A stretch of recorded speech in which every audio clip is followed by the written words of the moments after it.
of secret preparation put into explosive action. Simply an amazing sight. We did, after all, see 1 million men come out of the water there, and it was quite an extraordinary sight. The superiority of the Allies was so overwhelming that if you were to quantify their air superiority, then you have to say that it was 20 to 1.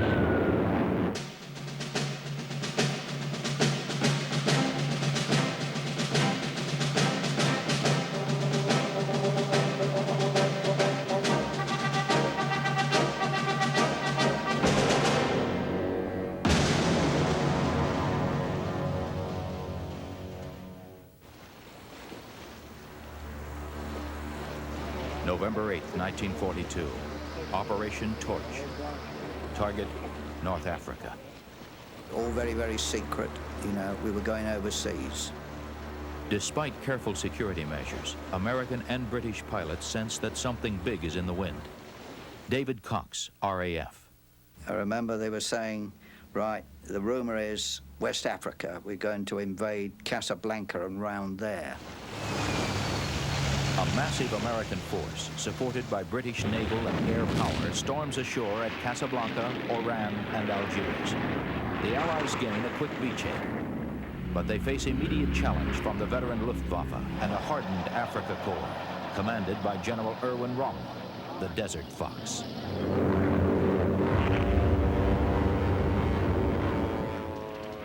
The action is non-stop and lethal.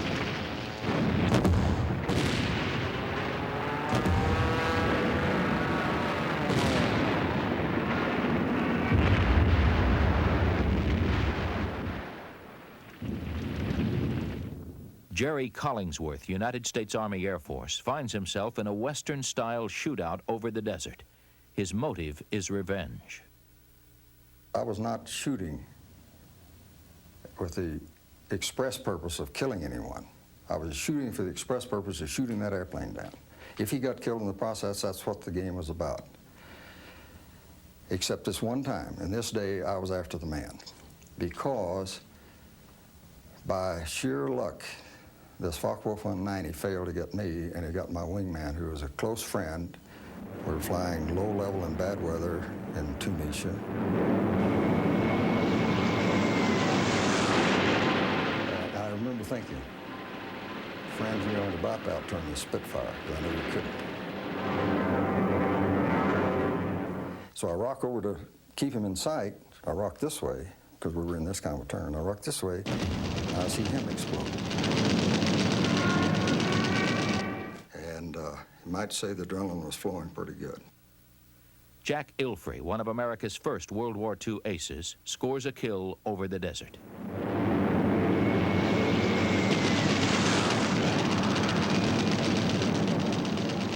The three men in the ME-110 that I shot down jumped out and started running. And I thought to myself, to God knows where out here. It was just real deserty, you know. So just as a lark and frivolous or devilish, whatever, I circled around and I set that ME-110 on fire. And then I headed toward that crew. They were running one behind the other. And I gave them a few short bursts just off to the side. I wasn't about to shoot them. They fell down and they raised their fists at me, and I just got the biggest kick out of that in the world. Made me laugh.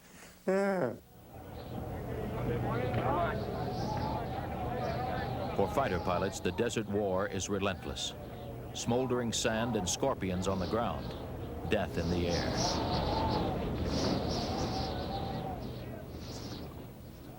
One of the things that we found a great strain was not only the living conditions. We all lived in one tent, 20 of us with our sort of feet to the middle, but the Luftwaffe used to send a couple of 88s. They used to go round and round the airfield and drop one bomb about every quarter of an hour.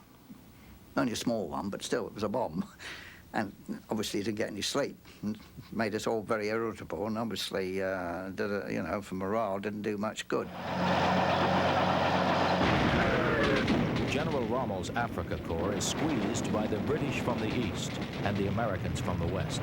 the Desert Fox begs Berlin for supplies and reinforcements. But his army is strangled by an uncanny Allied talent for finding top-secret German convoys.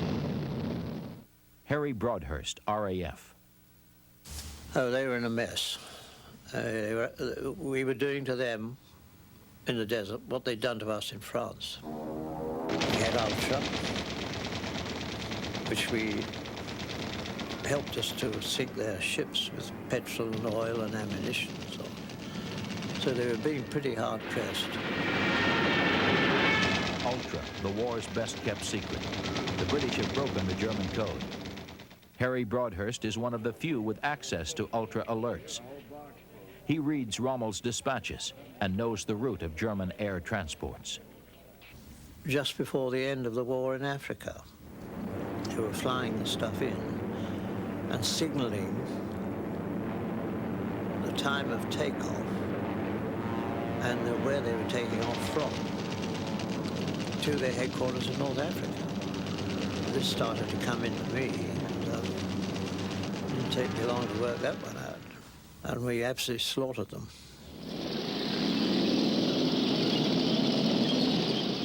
March 1943.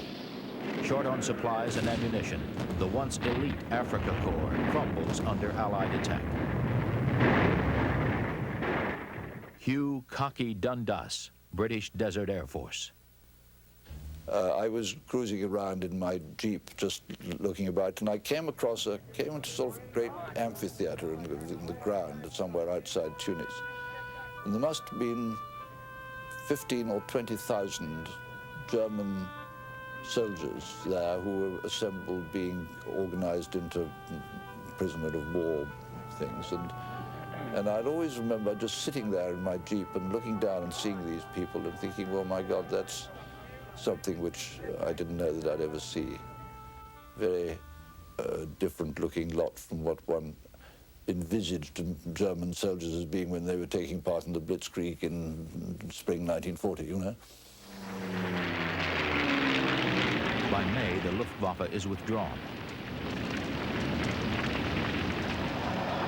Rommel leaves Africa and returns home to face Hitler's rage. The Africa Corps surrenders.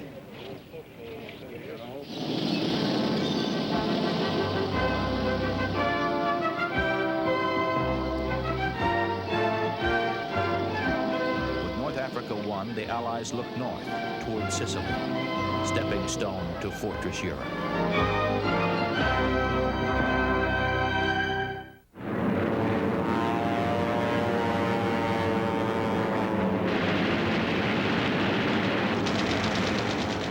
July 1943.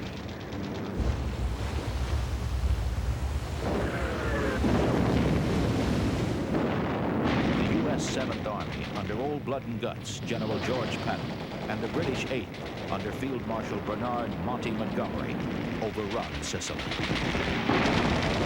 We were on the doorstep of Europe again, and the next moment we were in. There was real elation about that. One felt good about that.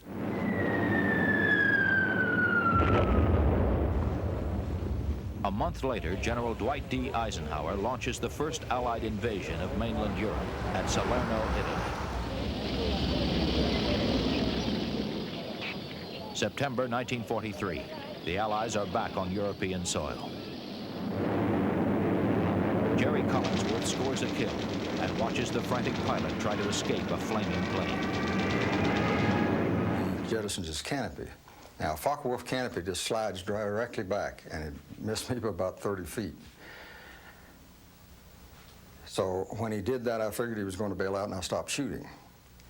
And he did. He bailed out, and as I went by him, I was really surprised to see this chute harness come loose from him. And so his chute went one way, his airplane went one way, and he went another way. That's what the business was about.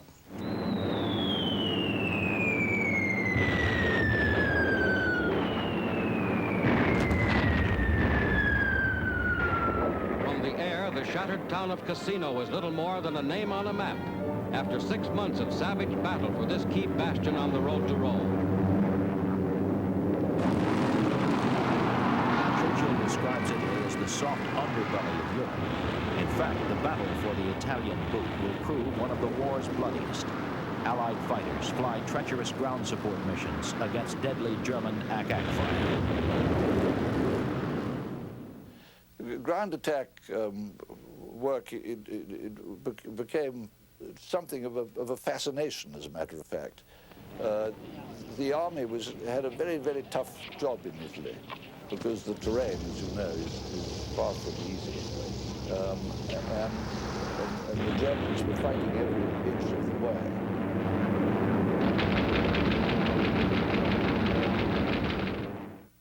Mike Russo, United States Army Air Force, is one of 2 survivors of a group of 47 pilots who trained together. One time I was on an observation mission, and I saw a troop of Germans marching down the street in north of Rome. And I'm sure they saw me, and I saw them, but I didn't do anything about it, and they kept on marching. And then I turned over on my back like I was going to dive bomb, and I dive bombed toward the road in the directions they were coming. But I just flew down the top of the street so they didn't see me coming. As soon as I saw them, I strafed the road and killed some 300 men. I got back and they gave me the title of a killer. American heavy bombers fly from North Africa and over Italy to attack the oil fields in Ploesti, Romania, a crucial source of Luftwaffe fuel.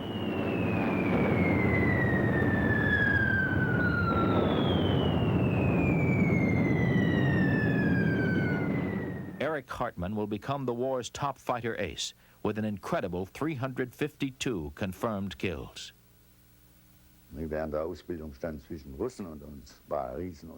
In Romania, we defended an oil area. The Americans would come every day exactly at 11 o'clock, like a train. They had 1,000 bombers and 500 fighters. We fought against them. There were 4 of us. We were completely overwhelmed.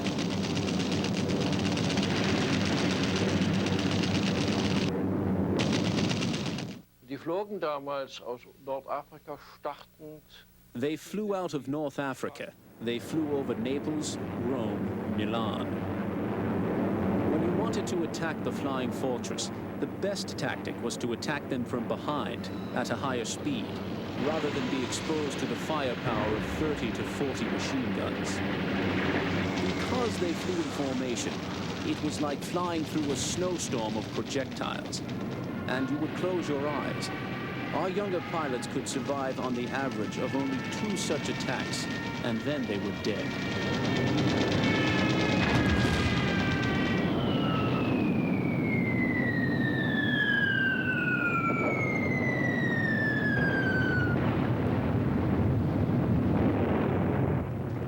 The bombs from these giants are a drum beat, signaling the death of the Third Reich.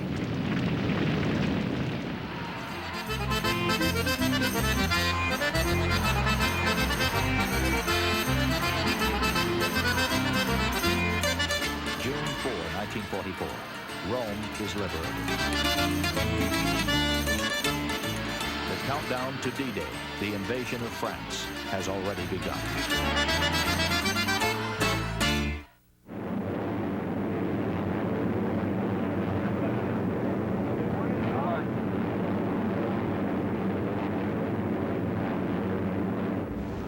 June the 6th, 1944. Operation Overlord. D-Day.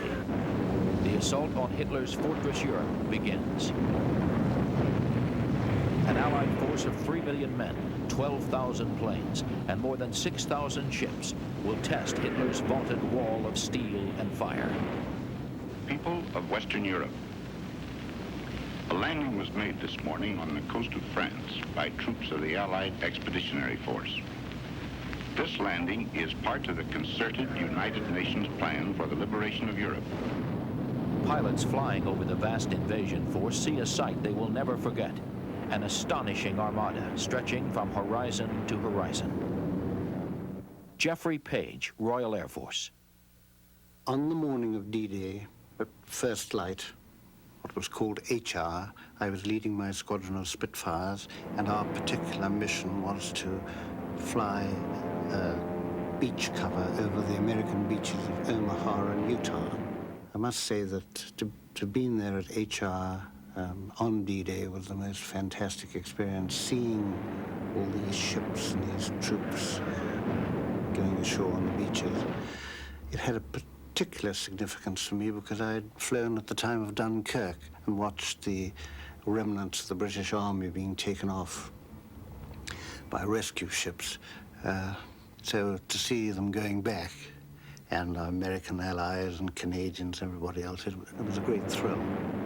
It was the most spectacular thing I have ever seen. The thousands and thousands of boats converging in prongs, and we were sitting there as top cover for the bombers that had been in a few minutes earlier to do everything they could before the ground troops landed.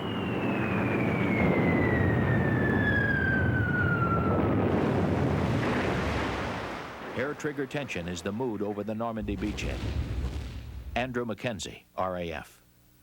The whole Navy, who was protecting the beaches, started shooting at us. And at the time, Lloyd Chadbourne was leading our squadron, one of our famous Canadian wing commanders, and he called to them over the radio and said, you know, Christ, chaps, it's the Spitfires from England to cover the beaches. Stop firing. And they didn't stop. I guess they were so maybe a little bit trigger happy that they were shooting at their own airplanes. But that happens in a war, you know, and people make mistakes. James Goodson, one of 7 Americans who fought in the Battle of Britain, flies with the U.S. 4th Fighter Group. We had to eliminate the Luftwaffe when the troops were coming in, which we did. Only 2 Luftwaffe planes got through to the beachhead. Walter Kropinski, Luftwaffe, sees his squadron decimated. My strongest memory is when your D-Day started in France. We moved from Germany to France, and we had just filled up the whole group with aircraft and pilots. So I flew out with 68 aircraft and came back 1 month later exactly with no aircraft and 2 pilots.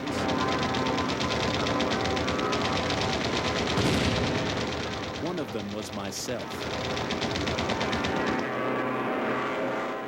When you're the fighter pilot and you see a target, be it an enemy fighter or an enemy bomber, only one thought gets through your mind, and that is to attack him.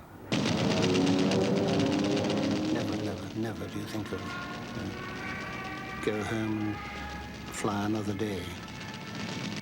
So hunting is a great game.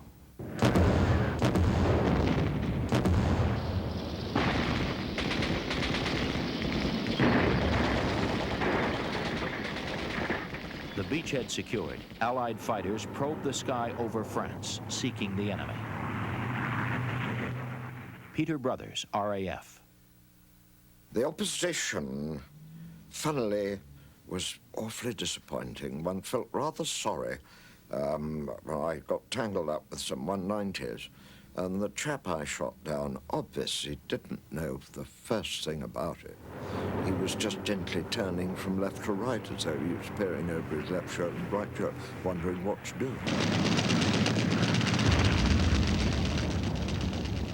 It was rather sad. I wondered whether he was on his first sortie or not. Well, we'd allowed for the Luftwaffe being there. But they weren't. And they were stretched to hell. And we had air superiority. But nevertheless, we expected they would oppose the invasion, particularly on the beaches. But they didn't. Adolf Galland, general of the Luftwaffe fighter pilots, witnesses the methodical destruction of the fighter forces he helped create. Where was the Luftwaffe? It cannot be excused by stating that the pilots were cowards, that they were afraid. This was claimed later on by Goering and the leadership, and Hitler as well. The Luftwaffe overstretched itself. The Luftwaffe overextended, overtaxed itself. For this reason, the Luftwaffe could no longer be present in many areas. As soon as a German plane appeared in an airfield, immediately there was an Allied fighter group on top of it. All our airports were bombed, all fuel tanks destroyed. Our defense industry capability was destroyed. By the time of the invasion, we were completely red white.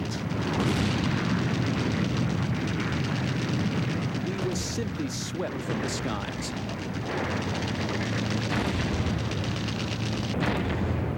Fortress Europe was effectively without a roof over its head.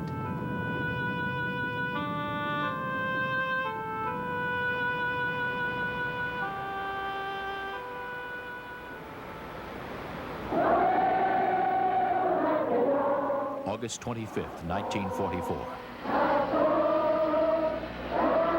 Allied forces reached the outskirts of Paris.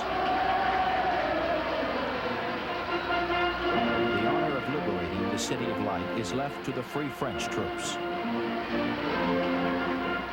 General Charles de Gaulle leads a victory parade along the Champs-Élysées.